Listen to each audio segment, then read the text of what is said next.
ആ പ്രദേശത്തിനാകെ ഒരു ദിവ്യത്വമുണ്ടെന്ന് ബൃഹസ്പതിക്കും വായുദേവനും തോന്നി. അപ്പോൾ തന്നെ അവർ ഒരു കാഴ്ച കണ്ടു. ലോകമാതാപിതാക്കളായി ശിവഭഗവാനും പാർവതീദേവിയും ആനന്ദതാണ്ഡവമാടുന്നു. ഈ കാഴ്ച കണ്ട ബൃഹസ്പതിയും വായുദേവനും താഴെയിറങ്ങി അവരെ വണങ്ങി.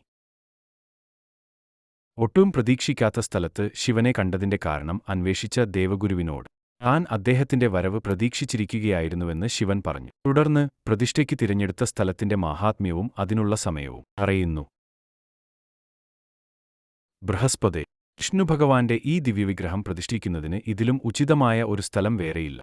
ഇവിടെ വച്ചാണ് പ്രചേതസ്സുകൾ എന്നറിയപ്പെടുന്ന യോഗിവര്യന്മാർ പ്രജാപതിസ്ഥാനം നേടുന്നതിനായി കഠിനതപസ്സനുഷ്ഠിച്ചത്. ഇവിടെയാണ് ആ പുണ്യസ്ഥലം. ബൃഹസ്പതി, അങ്ങയുടെ സാന്നിധ്യം ഇവിടം കൂടുതൽ ധന്യമാക്കുകയാണ്. ഗുരുവായ അങ്ങും വായുദേവനും ചേർന്ന് വിഷ്ണുപ്രതിഷ്ഠ നടത്തുന്ന ഈ പുണ്യസ്ഥലം ഇനി ഗുരുവായൂർ എന്നറിയപ്പെടും. കലിയുഗത്തിലെ ദുരിതങ്ങളിൽ നിന്ന് രക്ഷ നേടാൻ ഭക്തർ ഇവിടെ വന്ന് ഭജിക്കും.